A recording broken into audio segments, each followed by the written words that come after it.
nervous when we do these? Not so much anymore, no. Colin, do you get nervous? Excited with I'm shaking. I can Right. hear the knees clattering. No, I thought that was because you were cold. That's my excuse. That is my excuse. So everyone, we're just waiting for the social media to kick in. It's always Facebook at the moment. That's a bit slow to kick in. So we'll just wait for that to come in before it goes fully live. I'm just looking at my phone because I saw a really funny one earlier, which I thought was really grounded us. Colin, you've got an athletic body. Do you ski? No, the body is willing, but the knees are not. But have you skied? Never. Once on a dry slope, it was terrifying. Right. Have you heard this great thing about Andy Murray? Oh no.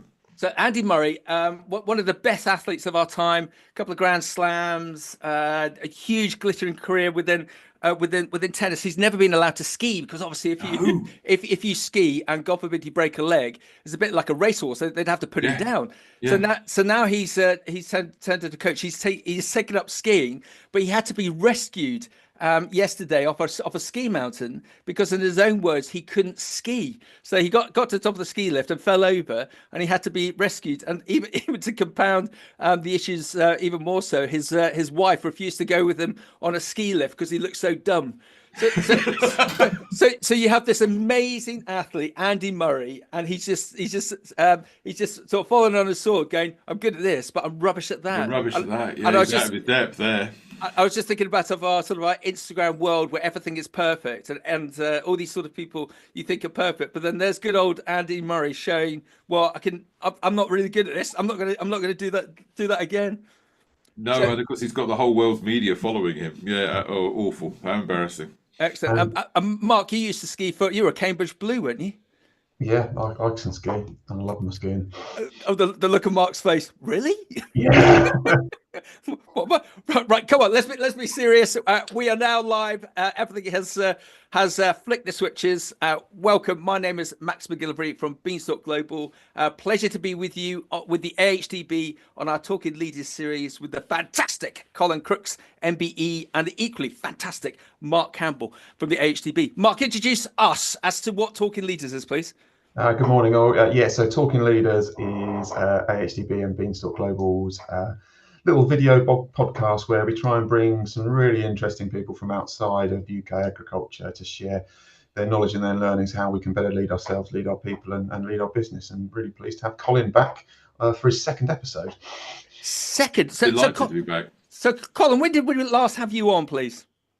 Oh, now you've got me there on the date. It's a good 18 months, 2 years ago, isn't it? Okay, and that's why we were really keen to have you back on, because the last broadcast went really well, and we want to learn from you again. Is that okay? I'm humbled by the inquiry. Thank you. Don't be modest. This is not the time to be. Right, let's give a little bit of background and context to Colin, especially for those dialed in all on social media, but also on the podcast. Colin is a serial social entrepreneur with a track record of establishing impactful and sustainable social enterprises. Currently, he is launching BirdRun, a novel competition to increase interest in wildlife and raise funding for environmental protection. Previously, he ran Tree Shepherd, which over 10 years supported hundreds of people from low-income backgrounds to start their own businesses. Before that, he founded and operated 5 innovative recycling businesses, and one of these, Greenworks, was awarded the Queen's Award for Enterprise. That's a hell of a thing, based around sustainable development.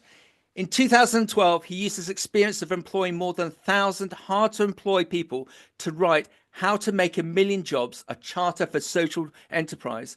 And on the back of that, Colin was awarded an MBE in the 2019 New Year's Honours List for services to disadvantaged people and the environment. As a qualified accredited coach and experienced facilitator, chair of meetings in community and business settings, he also runs Intentionality, which works to create and support social enterprises to grow and increase their impact. I loved our meeting notes, which Mark typed up for myself and Colin. The aim of this particular broadcast is to get to know Colin a little bit more, particularly now as an author, award-winning, provide practical tips that UK farmers could use from your book, Prosper with Purpose, highlight your wider work around social enterprise, and have a bit of fun. So, Colin, is that a good summary? Have we missed anything out? And as I say, you seem to have exhausted the whole thing. Yeah, absolutely, you got it all. excellent. So, Mark, what in your context, why have we got Colin back on? What can we learn, do you think, from Colin? Let's figuratively put him up against the wall so we can find out what we're going to find out.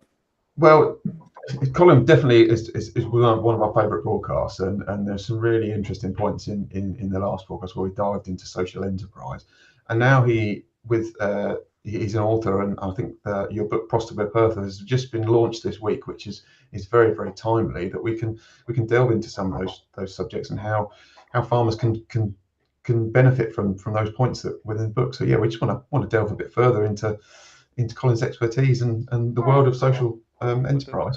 Well done. And Colin, I could be a bit mischievous that someone's going to be watching this in a year's time, so we can say that you're award winning. I know the book's only just come out, but in a year's time you'd be award winning, won't you? I was going to say it's slightly presumptive, but it's very kind. It is forward. So come on, where did this all start, Colin? Where did it all go wrong? Sorry, where did it all go right? How did this all start? Paint us the picture. Well, it's interesting. I spent I left school at 16, despite having really good O-levels. My parents had no idea about degrees or anything, so I went to work, and I did eventually go to university, but that was a long time later. But by the time I was 30, I'd had 17 jobs. Wow! And I hated being an employee. I left them all. I just got so frustrated. And then one day I got the opportunity to, it's a bit of a story, I won't go into it, but I started my own business. I bought an old transit van and I started collecting waste paper, and I started selling that, and I created a waste paper recycling business that employed, in the end, 14, 15, 16 people. And we were sending paper across the world for recycling. And I loved it. And I never looked back. But I think the episode that took me into social enterprise was the day I advertised in Brixton Job Centre for a driver's mate. And I wasn't expecting, it was about 4:00 in the afternoon. I wasn't expecting anyone to turn up that day, maybe the following morning. I'd fax it over to Brixton, and it's half a mile away, the job centre, to my factory. And suddenly my forklift driver says, "Colin, why are all these people outside?" And I went downstairs, and I have a line, Max, of 80 plus men with their girlfriends and their wives queuing up around the block for this one job. Wow. I have never seen anything like it. It was so gut-wrenching. It was pathetic. They were desperate. So I take the first guy on, who's got a driving license and is, presentable, and he danced a jig in my office. Fantastic. And it just struck me, this ability as an employer to say yes and change someone's life is, it's probably the most rewarding experience and the most rewarding thing you do as an employer, I think, is to take that person on, give them that chance. That became my journey. Sorry, Colin, to interrupt, because this is really interesting and fundamental to you as an individual, as a social entrepreneur. Was that the magic dust that took you down that route? Because you could have been a car dealer, you could have set up a recruitment company, you could have become a farmer. Did you feel on the basis of that experience that not being jingoistic, but you've been put here to do good? Well, I suppose the magic dust was that I'm very passionate about the environment, and I wanted to do something practical to protect, the planet, if you like. It's a bit grand, I know, but so I went into recycling because I really hate waste, and I thought this is something I can do, and I'm really passionate about that. And I pick up stuff in the gutter, and my wife just walks away, she's so embarrassed, and I recycle it and all that. So that's kind of the magic dust. And then the thing that made me into a social entrepreneur, having started the business in recycling, I thought I was just running a business. And I suddenly realized actually this was, much bigger than just recycling. Actually, I could make opportunity for lots of other people. And so all the people we employed came from the job centre, from very difficult, challenged work environments and stuff. So I think it's that fusion. It's the two things come together that for me made my journey into social enterprise start. Yeah. Princess Anne. Princess Anne, when I've seen her at various conferences, she quite often asks the same question, that these are farming conferences. And so there'll be people doing really interesting presentations about sustainability, about regen ag. And she says, when she does a keynote speech, profit. No one's mentioned profit. Profit is not a dirty word.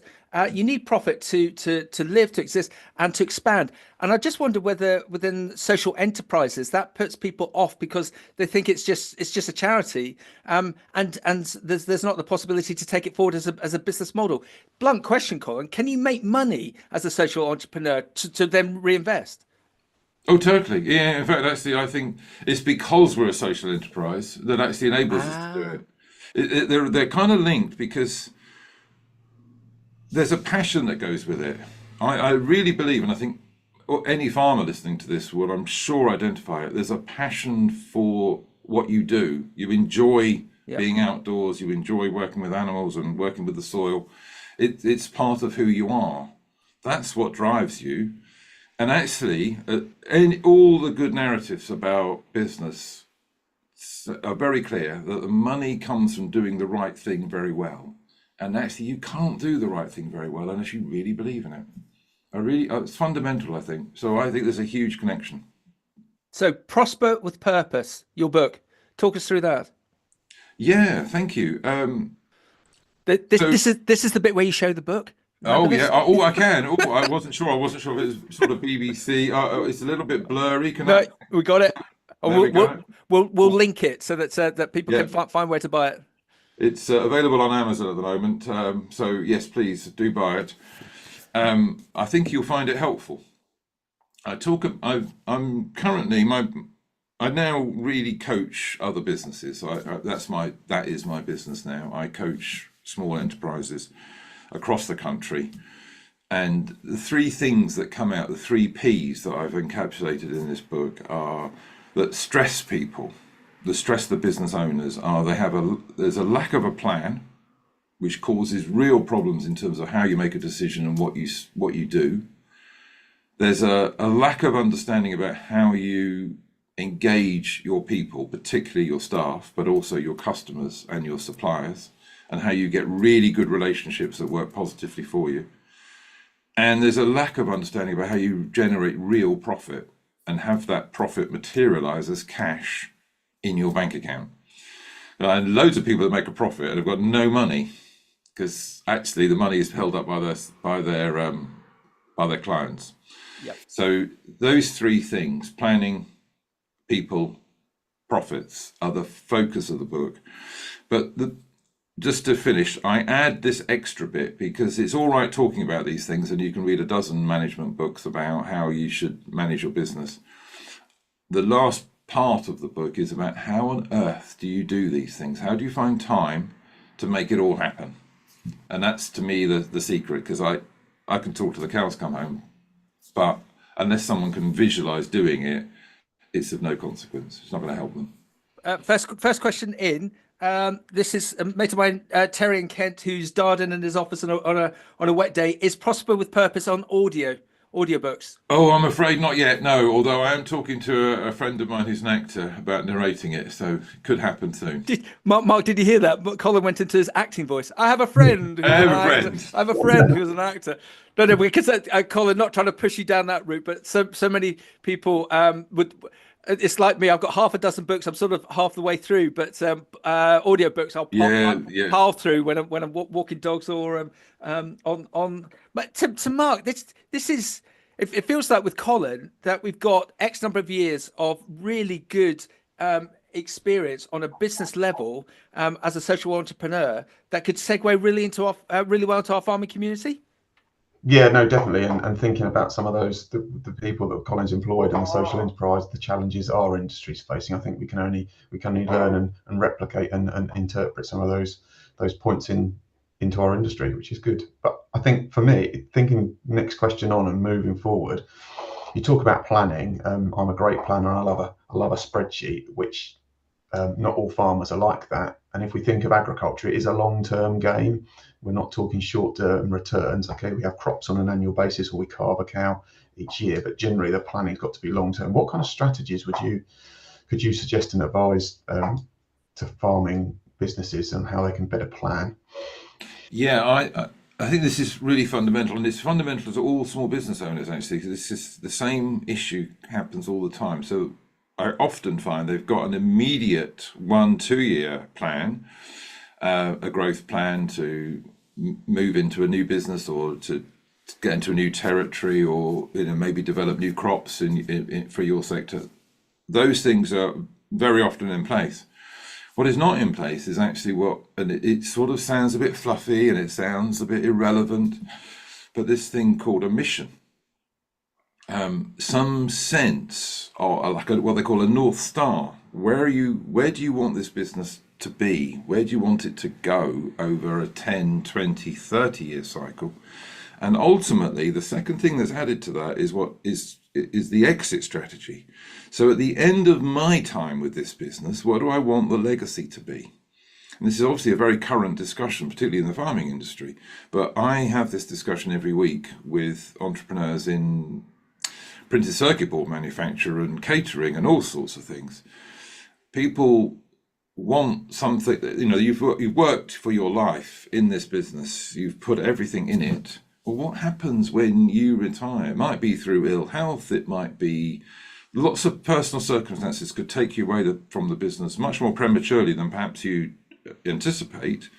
But either way, what is the object? So if it is for the family to take over, are the family being involved? Are they being trained? Are they being equipped to run the business?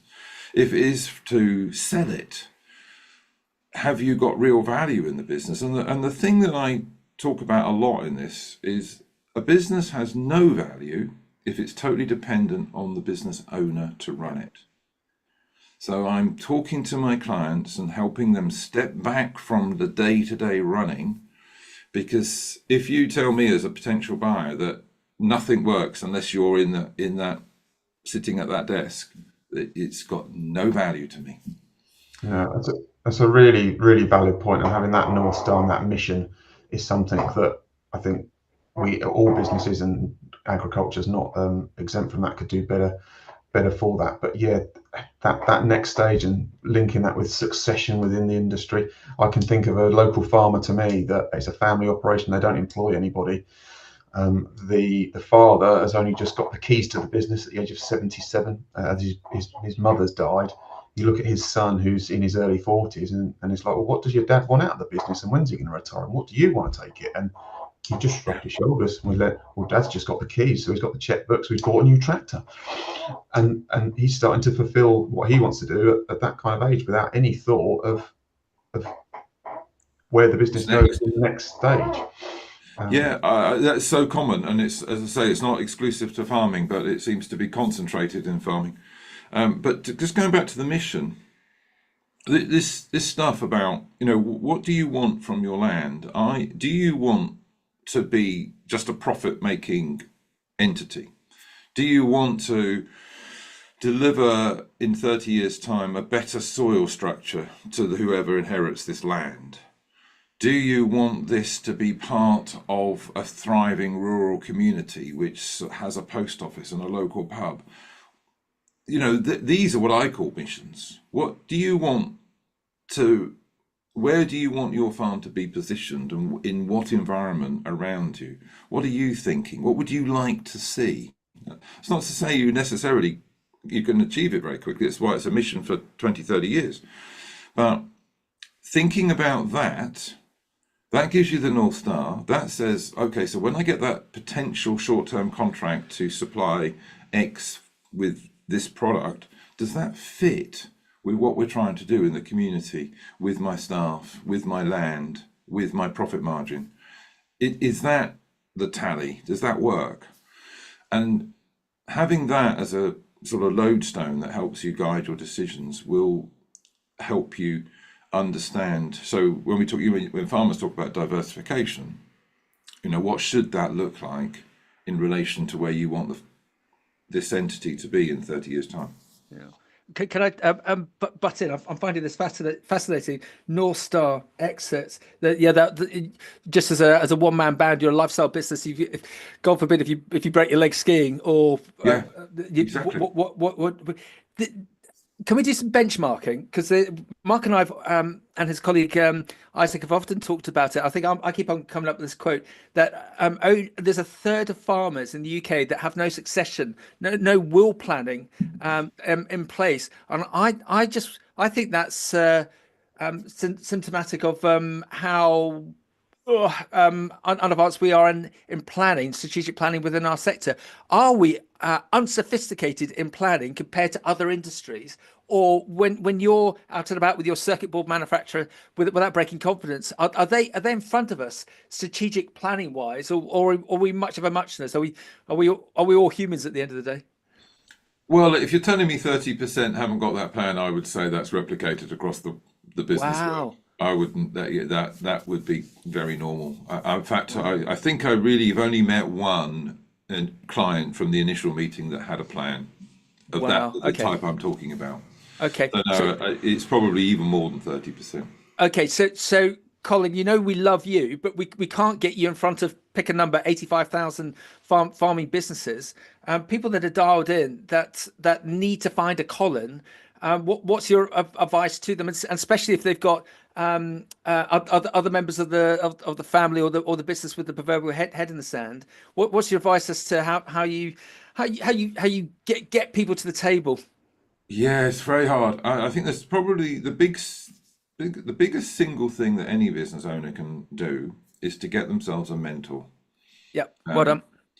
Somebody that they can bounce off, that is not a relative, that is not directly connected emotionally or financially to the business, that can take a sort of more objective view, if you like, but somebody also who's got some business experience. And I actually also think that the mentor should not be a farmer.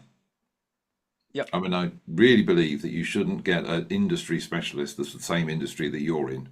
It actually really helps to have somebody who frankly asks those dumb questions, because the fact that you've been doing it like this for the last 10, 20 years doesn't mean that that's the way you should be doing it next year and the year after. And actually sometimes this, uninformed, naive question can unlock that thinking and say, yeah, why do we do it like that? Could we do something different? And actually, that's the world is moving fast. We're all going to have to do something different. So, so the mentor will be the first thing. Second thing I talk about in the book is actually how to delegate. So I've written here in the book, I talk about all of the excuses for not delegating. It's quicker for me to do it myself. I don't know anybody that can do it. I can't trust them. All these things, and until you can delegate, you can't grow the business. The business is stuck at your mental capacity, which might be great. You might be a fantastic businessman, business farmer, but you can't be everywhere all the time. You can't grow unless you can delegate, and that's one of the fundamental sticking points for all businesses. And until they can do that, you can't grow. And if you can't do that, you can't plan, because who are you going to trust if you haven't delegated and initially you haven't got anyone out there? So that's the biggest single barrier I see to all businesses growing, is not delegating. Well done. And just go back to my mate Terry in Kent. He says, mentor-wise, will Kevin at the Four Horseshoes in Tenterden suffice? I'm sure Kevin is brilliant. But then he does says a sound piece of advice from Colin. I'm signed up to the IOD and I've sourced a mentor from them out of sector. So Kevin got fired. Kevin got fired. But yeah, just Kim's probably great for a bit of venting at the end of the week. But you do need something a bit more sophisticated than that. I'd also recommend the Enterprise Nation, which is a fantastic website full of potential mentors, so you can pick and choose from that as well. Yeah, no, and there is some really good initiatives in the industry. There's the Cultivate Success program that was launched by Helen Wyman off the back of her Nuffield last year, and that's a solely aimed at farmers in terms of getting mentors and doing exactly what you said. Brilliant! Yeah. Yeah, fantastic. And guys, I'm just thinking that everyone has highs and lows in their day. And Colin, as you all know, and Mark will know even better, farming can be quite an isolated industry. But I can just see that if you've got that plan and you know where it's going 5-10 years out, if you're having that bad day, or even a good day, you know that this is hard today. But the plan, we're on mission. It's working well. We just got to get through this day. Tomorrow will be fine. Rather than, oh no, today's horrible. What am I going to do? Panic, panic, panic. To have that plan. That's exactly, actually, it's that anchor that holds you through those difficult moments. When finances are going south, or you haven't been paid on time, or your crop has got, it's rained too heavily at the wrong time of the year, or whatever. Yeah, you need something that gives you that anchor. That why am I here? Why do I keep doing this? Well, I'm doing it for that reason. Absolutely.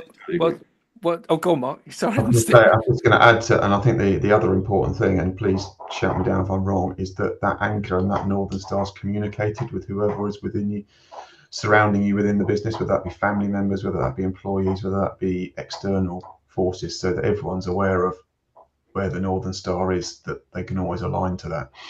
Oh, that is the key. Yeah, and I think that shared mission. And it's not just, it's shared with all your stakeholders. That could well be the villagers and the surrounding country dwellers, if you like, not just the family and the people employed. But actually, I think that sharing that vision is absolutely critical. It helps you recruit people because they come to the vision. Yeah. It helps you keep people because they like what you're doing. And it helps keep everybody focused. And when you delegate, of course, because you've got a vision, those people that have got new responsibilities make decisions in line with the vision. That's the whole point of it. So they can make decisions that you'd agree with. Yeah. Guys, can we just roll out that famous quote? And we've used it a couple of times now, but it's so apt. 1966, JFK was having a tour of NASA whilst they were doing the moon program, and he saw a janitor, went up to the janitor and said, "What do you do here, sir?" And the janitor with his mop says, "I'm putting a man on the moon." So he knew that mission. Knew the mission. Yeah. So and I'm sure that's in the book. That's a really good point, Mark. That all the team, whether it be the postie or the head tractor driver, needs to know what the mission is. So it's a form of delegation, Colin, isn't it? They know what the mission is. They have to make a decision. They know what the mission is. It's how you delegate. You can't. It's actually a fundamental building block of delegation, that you share the object. Yeah. So on that side, Colin, the best thing about running a business is employing people. The worst thing about running a business is employing people. It totally is.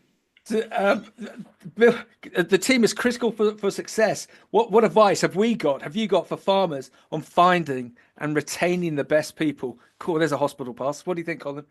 Yeah, well, I mean, obviously you've got a relatively limited pool. You're not living in a densely populated urban area, so by definition you've got less people to choose from. But I don't necessarily think that is necessarily a barrier, because every employer, even in dense urban environments, has really, in the end, a fairly select group of people that are genuinely able, qualified and willing to do the jobs that they want. So we've all got staff shortages for that reason. I think it is about, obviously, it's really interesting because pay and conditions are what in the trade are called hygiene circumstances. So these are the basics that the people expect. So of course you need to pay whatever the rate is, and of course you need to give them a working environment that they expect. That's just kind of the standard. That doesn't get you the employees that you want. That just is the bar you've got to jump over. What gets you the employers you want is, what are you trying to do? What's your mission? But more importantly, how much of that have you shared? And how much autonomy do you give your staff? What is clear in all surveys of employees is that they want to have go home at night thinking they've done something that's of value, that they had a genuine input into. Wow. And if you treat your staff in a very sort of command and control, cut that hedge, come back, tell me when you've done it, and I'll tell you what to do next. and you don't give them any initiative, and you don't give them any input to why that hedge today, why not do something else today, all of that sort of decision, you will get a very limited pool of people, and you will lose people as soon as a better offer comes from somebody that's going to involve them more. So involvement, autonomy, an idea of some sort of influence or suggestion being listened to, that's what people really, really want. Yeah. And that's how you get and retain people. Yeah. A few years back, I went on a family holiday with a mate who runs a big food service business. It's a £100 million turnover business, and we were away for a week, and he didn't get one phone call, and I thought his phone would be alight the whole time. And I said at the end, really, really impressed. Did you just switch off your phone? He said, no, just got a really good team. If anything, they manage me. It's the other way around. I'm so lucky. I've managed to get. They manage me, and going to that point about not delegating. You can see, and we all will know businesses like this where business owners or leaders turn into meddlers. And as you've intimated, Colin, people don't want to work with meddlers. They want to work for someone who has that vision that they can assist, buy into, and be part of that journey. Oh, I have been a meddler in my time, and I have really royally pissed off quite a few of my staff, and some have left, and I've had to wind back and change the way I manage. Because So I write this from experience. It's not like I got this right from day one. Yeah. Because they say that you are the average of the people that surround you. So it's surround yourself with better people to try and make yourself redundant out of the business, so it operates on yourself. And my colleague Isaac in his Nuffield, one of his quotes in his summary of his travels and his report is, "I am what we are." Oh, I love that. Which is a really, really strong, powerful quote that if I'm not surrounded by good people that are traveling in the right direction, the same direction I am, then I'm not going to be anything. And I think that's quite powerful. And guys, just to give you two examples from my perspective, it's a bit of a dated one now, but if you all know Innocent Drinks, so they're about, I'm guessing 18, 20 years old now. But 50 odd years ago, they were getting 4,000 applications a month for people to join them. And they're only a team of about 150 because they became mercurial within the food sector, that everyone wanted to work with them because of their mission, Colin, the leadership and the way that they treated people. So it can be done. And also, here's a statistic for you. I'm going to ask of you of the business sites in the UK. Guess what is the guess who is looking at business sites the most in the UK? What sort of demographic of people? Mark, you go first. Oh, say that again. Business sites in the all business sites in the UK. Who's the majority demographic that's looking at those websites, business sites? Oh, the younger generation. Colin, thank you. Oh, yeah, no, that's very interesting. I think the older generation, I think guys, you're both wrong. It is people that 62% of all people looking at business sites in the UK are looking at it for jobs and information on that business before they go in for interview. You're right. So if you think of those websites, that they're all set up to sort of sell, but actually, yeah, you've got to sell for candidates.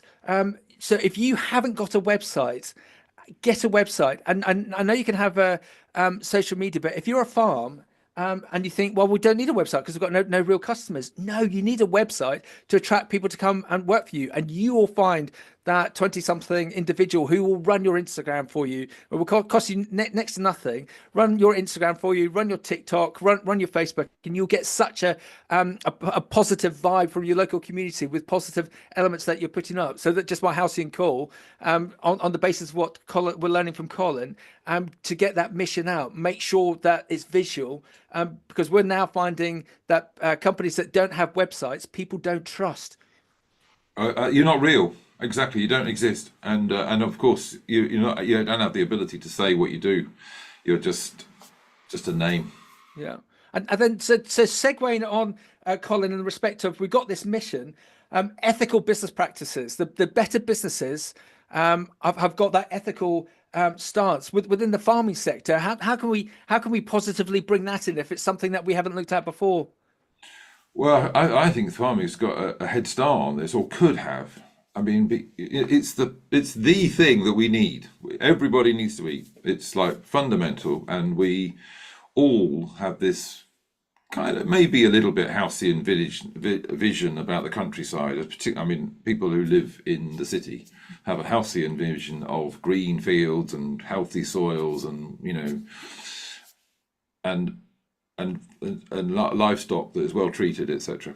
So, but of course, we also know, we read stuff that says, well, actually, that's not entirely true sometimes. So, I think the ethical bit, that there's a clear market drive for higher standards of care for animals, higher standards of care for the soils, more nutritious, more natural, as more organic, whatever, and of course that vision helps, I think, employ people, recruit people, retain people. So it's the staff side. It massively helps the marketing, and makes you less dependent potentially. I mean, this would be my angle. I'm always terrified of running a business that's got one or two big clients. And one of my big targets, if I've got into that situation as a startup, is to, as fast as possible, diversify the number of people who buy my service. Yeah. So, and you do that by offering something really exceptional, ethical, sustainable, and then you can get these extra customers coming in. Yeah. So that it's materially linked. Yeah. It's such a good answer. And 20 years ago, it would be very difficult to get that message out now. One business that we know that grows forced rhubarb, they did a short video on it, and it had over 3 million views online, because everyone was really intrigued as to what is forced rhbarb. Oh, that's what is that? Yeah. You grow it in the dark, and they were so surprised, and they're going to do more of it. Mark, you're so well connected within ag and farming. Can you see? Do you agree with Colin that that's the way to do it, to be open about it, and it would allow you to retain employees, attract employees in, and assist your name? Yeah, no, I think definitely that openness and that visibility is definitely only going to draw in more employees and retain people, linking that with a bit of a vision and knowing where the direction of the business is going. That's what people want and want to push forward. And we just need to be more visible, which I think, not speaking out of turn, but I think with the reputational piece and like Colin mentions about high welfare standards and high environmental credentials within the industry, which UK agriculture is leaps and bounds ahead of anywhere in the world. A lot of our industry is scared of having that visibility because of the potential backlash that could have by having photos on a website or something like that.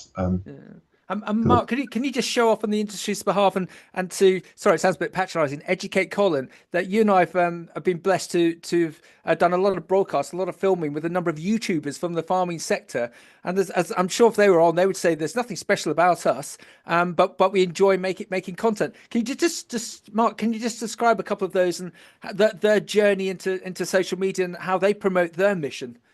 Yeah, no, and a number of them are purely they're accidental, where they're just documenting their daily lives through the power of YouTube and social media, just to show the world, the consumer, other farmers exactly what they're doing, and be quite open to their challenges, to their success, celebrating their successes, and just sharing a bit wider the multiple challenges that the industry is facing in this very dynamically changing world. Yeah, and Colin, we won't mention this particular individual, but there's a chap on YouTube that does a lot of work explaining what he does. And he didn't mean it this way, but financially, it pays for a majority of his staff wages. So he enjoys it. He's got a phone that's 6 years old, and he's got a piece of software that was free to download. So at an evening, he just sits on his kitchen table making a video, and that's part of the farm income. So it's a diverse. Going back to your point, Colin, about not having just one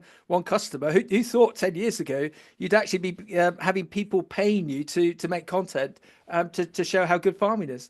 Oh, that's extraordinary. But I'm not surprised in a sense, because people are fascinated by the other people's worlds. And because we can reach them now, we want it more and more. But I mean, since Fly on the Wall television started, I mean, it's just grown prodigiously. Everybody wants to know how the other people live, particularly people who live such different lives to the vast majority of urbanites. Couldn't even conceive what a farmer goes through. and does every day. So I think I'm not surprised at all to hear that. Yeah, and money. Princess Anne's whispering in my ear. Talk about profit, Max. That's my Princess Anne impersonation. Do you cover money in your book, Prosper and Purpose? Do you cover money? Oh my word, yeah. Because that is of course, the three big worries. The third one, if not the most important one, is money. So how do you make profit? Well, it's actually about planning to focus on it. You've got to, from day one, think, okay, how do I actually create a sufficiently high gross margin to drive this business and pay its expenses? And if I'm not getting that gross margin from this product or this crop, I need to move to something else. If the inputs and the costs of growing it are too high relative to what I can charge for it, that's got to go. And you've got to be really quite disciplined. So I meet with lots of clients who've just changed product or put their price up. And if you're in a situation where you can't put your price up, and I understand some of the restrictions in the farming market, you've got to find another way of getting that gross margin right, which might be reducing costs, it might be increasing price, but one way or the other. So those are the only two things it can give. One way or another, you have to get the right gross margin. And if you've got that, the next thing to do is to make sure you get paid on time, which is a whole lecture in its own right. But there's some key elements to getting the cash in for the business. And probably one of the things that I talk about that's most relevant, I think, for the sector, because I know that when you're dealing with large corporate buyers, you're not able to dictate payment terms. They're going to tell you when they're going to get paid. And that's kind of the way it is. It shouldn't be like that, but it is. And I accept that. I've been there with very large, multinational banks. And if it's 54 days or 60 days, I've just got to suck it up. The thing I've done to manage that is to have multiple streams of income, some of which pay cash or very, very quickly. And in that way, defrayed the longer, later payers.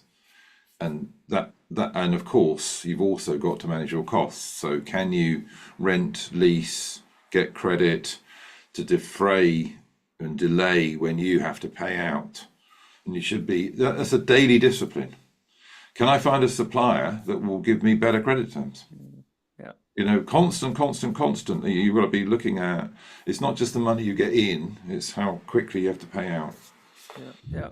I can tell a bit of a story. So we ran our annual conference a couple of weeks ago, the Ag Leader Forum. We had a delegate there whose wife makes handmade birthday and greetings cards. And she's now selling them into a very well-known high-end department store in London. I won't name who they are. Which she managed to seize a contract with him to supply them with these handmade cards. But they are dictating the payment terms, which is 90 days. If she wants to pay earlier, she has to pay them, which I find absolutely, they've come to her because they like her product and they want to stock it in the shop. The payment terms are 90 days, but if she wants paid as a small startup company in 30 days, they will charge her to have that payment agreement, which I found was absolutely amazing. But that's quite normal. They've got this buying power and they use it. Yeah, and with the brand and the name, it's like you either sell with us or you don't sell with us. But building on from that, and you talk about making changes and adaptability, which in the turbulent world that we live in now, and it's not just in UK agriculture, we need to do that. We need to roll with the punches and evolve our businesses.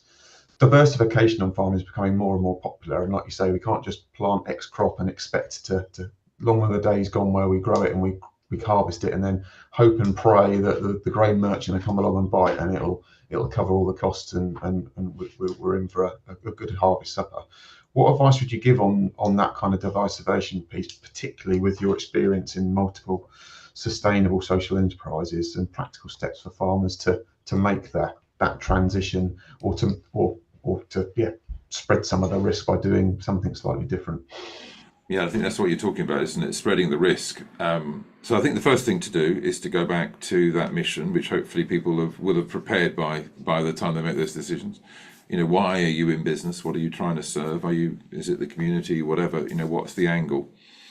And then you'd look at opportunities that would fit that mission, so you'll be proud to have those businesses in your farm in 20, 30 years' time. That's the first thing. Second thing I would look at is the most challenging thing at diversification is understanding your customer. Because in the diversification model, you're actually talking about taking on a very different customer. So you currently know your customers, whether it's the supermarkets or whether it's a farm shop. You know the sort of people that buy your product, and you know that you have the expectation. You know what they want.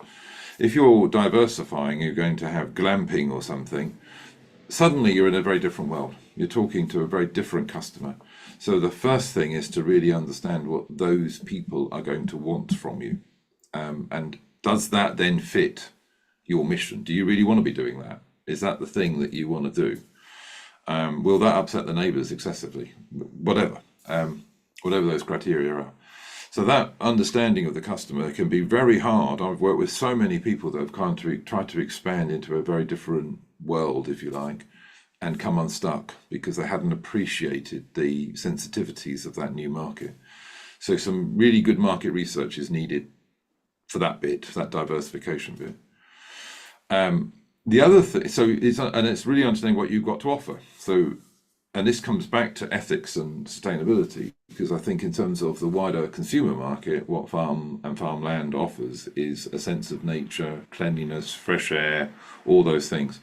So you've got to be managing the rest of the estate in a way that's compatible with the expectation, which is quite judgmental. I mean, I'm sure many people living in rural areas and farmers alike will be in despair at some of the attitudes that urban dwellers bring when they come out for a day trip and stuff. I'm sure they do.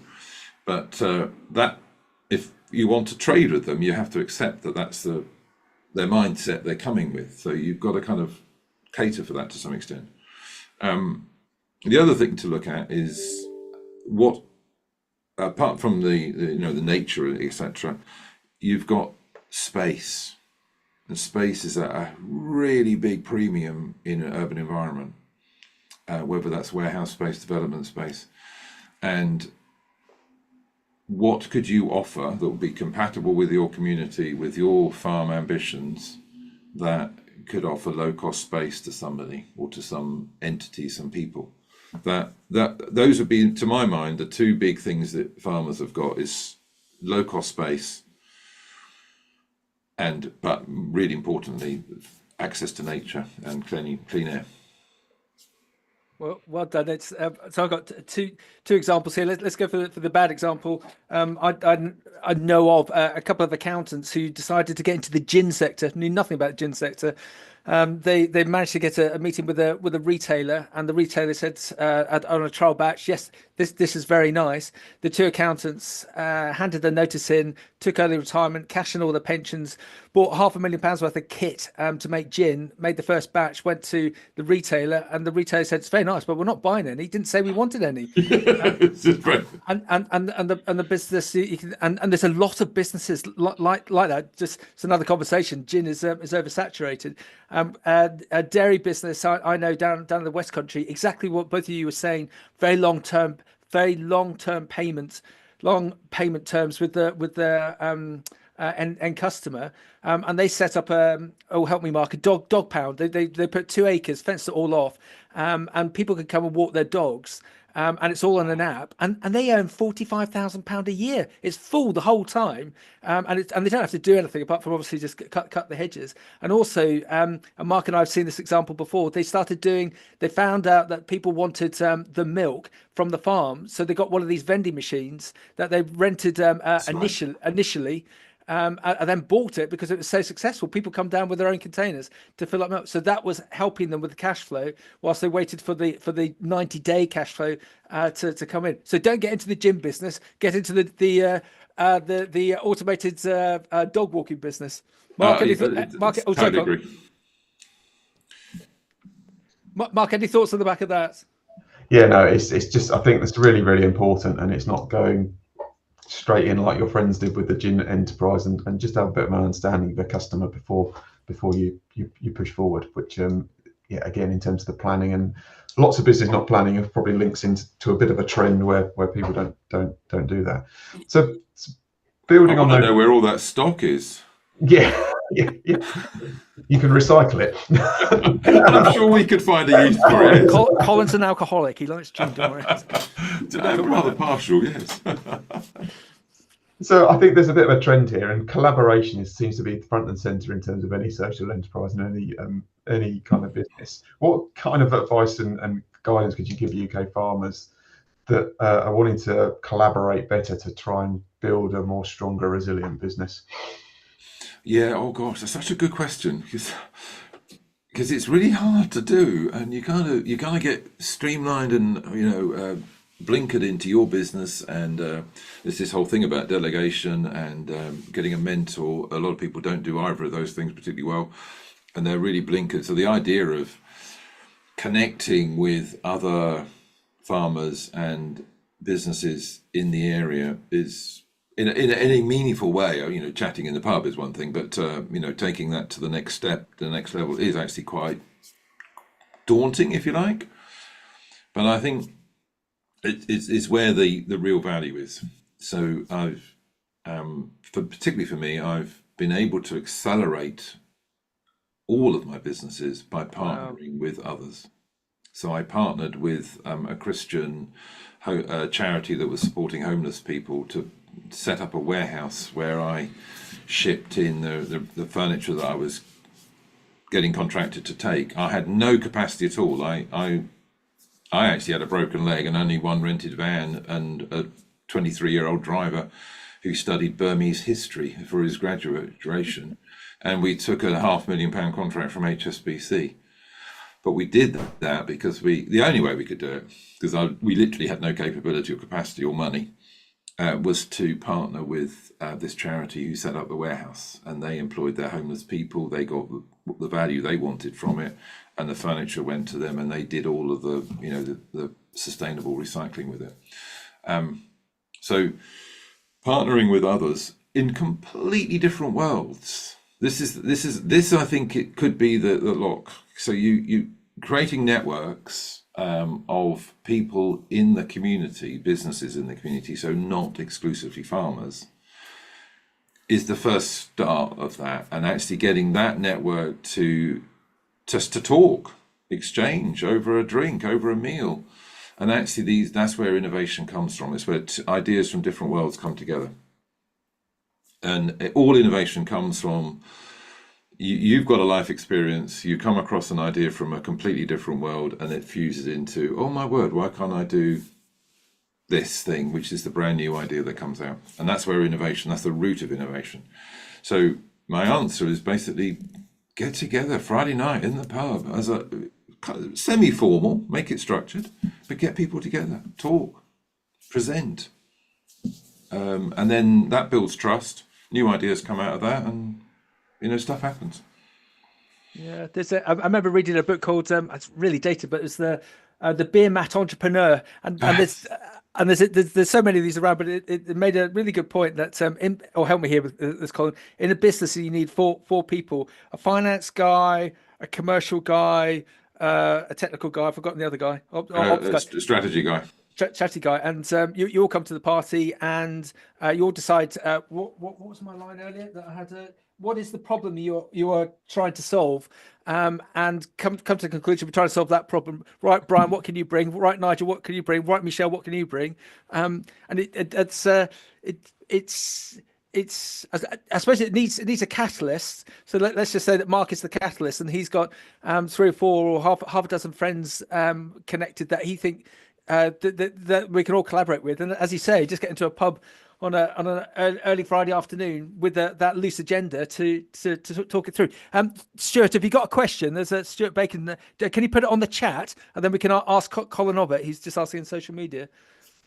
Mark, what do you think? Do you think this collaboration thing is going to work? Yeah, I think there's a couple of words that come to mind is trust and togetherness. Bringing people together, building that trust and establishing those relationships will only, aid the collaboration piece with people understanding what you're trying to achieve and what they're trying to achieve, which I think would be a good thing.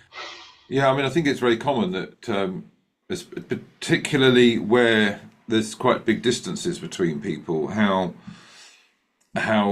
rumours and gossip can build up, and ideas of what other people are trying to do can kind of get aired, which and we see this on social media, is like it's accelerated. But when you meet people and you get together with them and you talk about issues, you actually find there's a lot more common ground than there is division, and also really enormous potential for new ideas to come out and shared ideas, and actually this sharing of risk. So going back to the gin man, if I was going to do that, I would not have spent the $500,000. I would have gone to somebody who's already making a gin and said, can you make my brand? Yeah, of course. And I'll pay you. I won't make very much money at first because I'm going to pay you to do all the work. But if I can demonstrate my brand works, then I can then move on. So I can then take the risk and do my own investment. Yeah. So it's managing risk. It's just like the dairy business doing the DIY milk. Help me with the right term, Mark. That they rented the machine and then saw that it worked, and then bought the machine. Rather than buying off. That's a bit sad. Rather than buying £500,000 worth of kit. Money, Colin. If our farmer has a great idea but limited resource, money. What's your thoughts as to how they can bootstrap this idea to get it off the ground? Well, I think that's exactly the word, bootstrap it. I mean, I've started all my businesses with £1 or 150 quid for a van. You know, that sort of number. I've never had any money to start the business with, and in fact, actually, I often think, as your gin example shows, the more money you have to start the business, the more likely you are to waste it. The most important thing to do is to get to know your customer. So there's this thing in the startup world, you know, these investors, that it's called the minimum viable proposition. It's a very grand sort of phrase, but what can you offer that just about meets the needs to get some customers in to test what you're offering? Could you rig up a tent in a field with a decent paddock and give them some opportunities to hug a sheep or something, and just charge them fairly de minimis amount just to get some feedback? You don't have to do the whole thing to get that, and people will tell you quite quickly, oh, well, I love that bit, I don't need that, and I hate that bit. And then you build your product from there. So, Colin, can I just interrupt, because there's a really good analogy there. Innocent Drinks that we talked about earlier. The three marketing guys, they went to a fair in London, outdoor fair, and they said, test our smoothies. If you like it, put the empties in the bin marked "we like it." You set up your own business. If you don't like it, put it in the bin. You don't like it, don't set up your own business. And the bin that was full was the bin saying "we love it." Set up your own business, and that's what started Innocent Drinks. So that's a good example. Bad example is openly known. There was a vertical farming business that gained £50 million worth of financing. Too much money. What was the first thing that they did, Colin and Mark? They spent $2 million on offices.